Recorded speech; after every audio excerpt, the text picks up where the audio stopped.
Good morning students, myself doctor R P. Bagri. आज अपन बात करते हैं बीकॉम पार्ट फर्स्ट का जो पेपर सेकंड है बिजनेस स्टैटिक्स के रूप में, उसके संबंध में बात करेंगे। और इसमें जो डाटा कलेक्शन की बात जो मैं कर रहा था इससे पहले वाले वीडियो में, डाटा कितने प्रकार के होते हैं वो मैंने आपको पहले वाले वीडियो में बता दिया, फिर बता देता हूँ।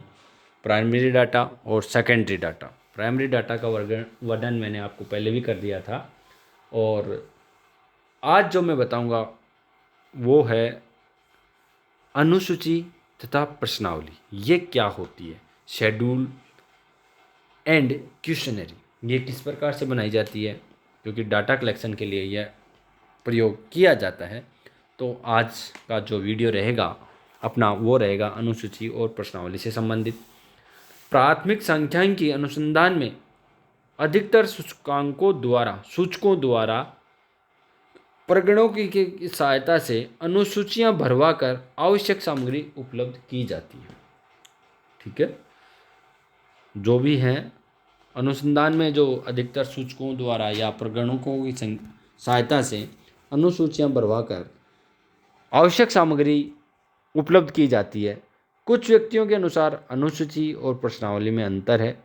अनुसूची प्रश्नों की वह सूची है, याद रखना, अनुसूची प्रश्नों की वह सूची है जो प्रशिक्षित प्रगणकों द्वारा सूचकों से पूछताछ करके भरी जाती है, उसे अनुसूची कहते हैं।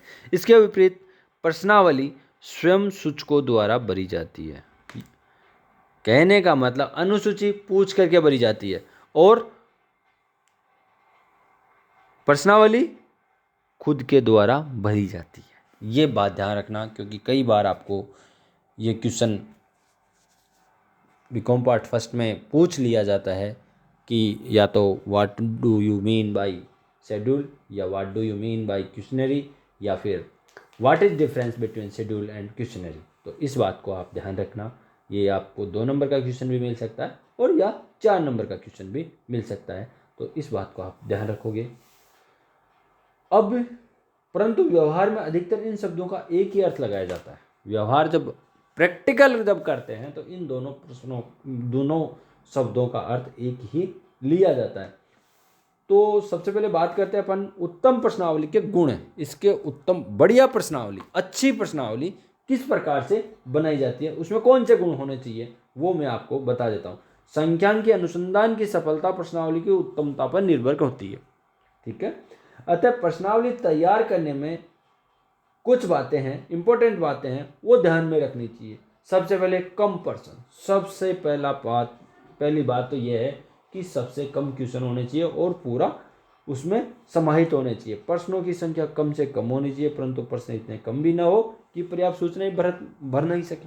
पर्याप्त सूचना भी सारी आ जाए, लेकिन कम से कम होना चाहिए। दूसरा, सरलता व स्पष्टता। प्रश्नों में सरलता व स्पष्टता होनी चाहिए। सरल होने चाहिए क्वेश्चन, वे लंबे, जटिल और 2 अर्थों वाले नहीं होने चाहिए। यदि सूचक प्रश्नों के समझ ही नहीं पाएगा तो वह उन्हें सही उत्तर नहीं दे सकते।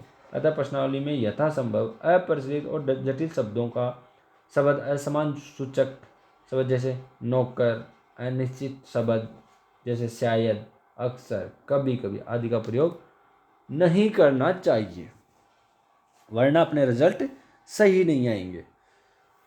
तीसरा वो होना चाहिए इसमें संक्षिप्त, शॉर्टकट। प्रश्न ऐसे होने चाहिए जिनके उत्तर हाँ या ना, यस नो, यस नो, या किसी शब्द या अंक के रूप में दिया जा सके। प्रश्नों का स्वरूप रॉबर्ट वेसल, एडवर्ड वेलिट ने 4 प्रकार के प्रश्नों का उल्लेख किया। विविध विकल्प वाले प्रश्न, मल्टीपल चॉइस क्वेश्चन, एमसीक्यू जिसे बोलते हैं अपन, जिनके सामने उनके सभी संभाव्य उत्तर लिख दिए जाते हैं और उत्तर देने वाला यह अपेक्षा की जाती है कि वह सही उत्तर पर निशान लगा देगा। उदाहरण, आपका वैवाहिक स्थिति क्या है? अविवाहित, विवाहित, विधुर और पृथक या तलाकशुदा। 4 ऑप्शन है। प्रत्येक स्थिति के लिए कोष्ठ बॉक्स का प्रयोग किया जाता है। सही उत्तर वाले कोष्ठ में चिन्ह या टिक मार्क लगा दिया जाता है ताकि कंप्यूटर में उचित समायोजन हो सके। आप सिनेमा किस उद्देश्य से देखें? मनोरंजन, ज्ञानवर्धक, कलात्मक, रुचि, चिंता से मुक्त होने, समय बिताने के लिए। आप अपने कार्य करने के स्थान पर कैसे जाते हैं? पैदल, साइकिल से, स्कूटर से, अन्य निजी वाहन से, बस से या टैक्सी से, स्थानीय रेल द्वारा, अन्य किराए की सवारी से। उत्तर सीमित विकल्पों के रूप में होने पर ही इस प्रकार के प्रश्न उत्तम माने। सीमित उत्तर होना चाहिए, ऐसा नहीं डिस्क्रिप्टिव टाइप का क्वेश्चन पूछ लिया तो ऐसा इसमें अपने को जो रिजल्ट आएगा वो अच्छा नहीं मिल सकता। इसके बाद बात करते हैं अपन हाँ या ना में उत्तर वाले प्रश्न, यस और नो क्वेश्चन। इस प्रकार के प्रश्नों के उत्तर में सरल विकल्प हो, हाँ या नहीं, गलत या सही होते हैं, ये श्रेष्ठ माने जाते हैं। क्या आपके पास स्कूटर है का उत्तर हाँ या ना में ही होगा। विशिष्ट सूचना वाले शेड्यूल स्पेसिफिक इंफॉर्मेशन क्वेश्चन, जैसे आपके पास कौन सा स्कूटर है, आपकी आयु क्या है, आपके कितने बच्चे हैं आदि। इस प्रकार के प्रश्न सरल और प्रत्यक्ष होते हैं। खुले प्रश्न ओपन के जो सूचकों के विचार जानने के लिए पूछा जाता है, इनमें कोई विकल्प नहीं दिया जाता, नई विशिष्ट सूचना की आलोचना की जाती है। उदाहरण मूल्य स्तर में वृद्धि को रोकने के लिए क्या उपाय अपनाए जाए, आर्थिक उदारीकरण की प्रक्रिया को तीव्र करने के लिए आपके क्या सुझाव है। वर्जित प्रश्न, ऐसे प्रश्न जिनको नहीं पूछना चाहिए। ऐसे प्रश्न अनुसूची में सम्मिलित नहीं करने चाहिए जो सूचना देने वालों को आत्मसम्मान, उनकी धार्मिक सामाजिक भावनाओं को ठेस पहुंचाए, जिनसे सूचकों को मन में शंका, विरोध या उत्तेजना उत्पन्न हो।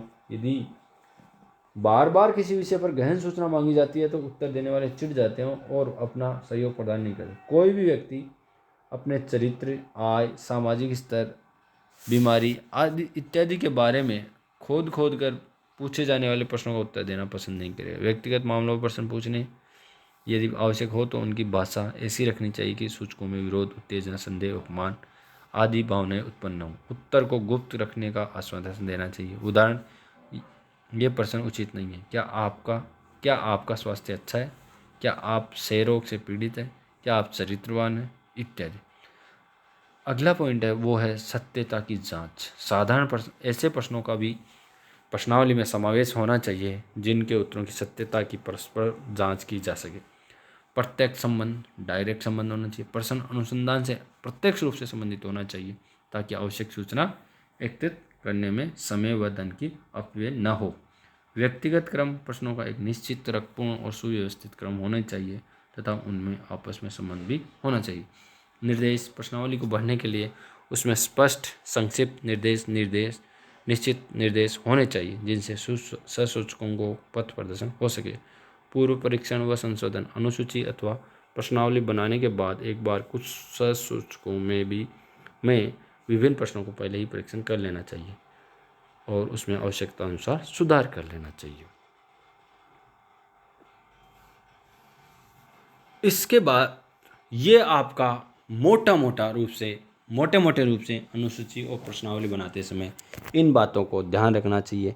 कहने का मतलब, पहला तो उत्तम प्रश्नावली के गुण पूछ ले तो कम प्रश्न, सरलता, स्पष्टता, संक्षिप्तता, प्रश्नों के स्वरूप और विविध विकल्प वाले प्रश्न होने चाहिए। यस नो वाले प्रश्न हो सकते हैं। तीसरी, विशेष सूचना वाले प्रश्न होने चाहिए। खुले प्रश्न हो सकते हैं, वर्जित प्रश्न भी हो सकते हैं। इनको जो मैंने आपको बातें बताई, इन बातों को ध्यान में रखते हुए ही अपने को प्रश्नावली या अनुसूची बनानी चाहिए। और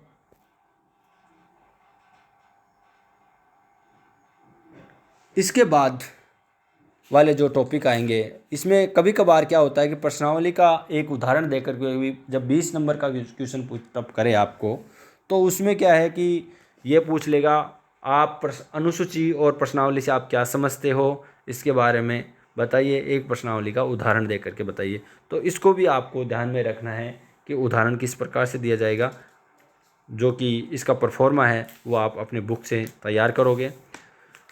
अब जो इसके बाद जो वीडियो आएगा मेरा, वो रहेगा द्वितीयक सामग्री का संग्रहण, collection of secondary data. Secondary data का कलेक्शन किस प्रकार से किया जाएगा, इसके बारे में आपको बताएंगे अगले वाले वीडियो में। आज के लिए इतना ही। Thank you.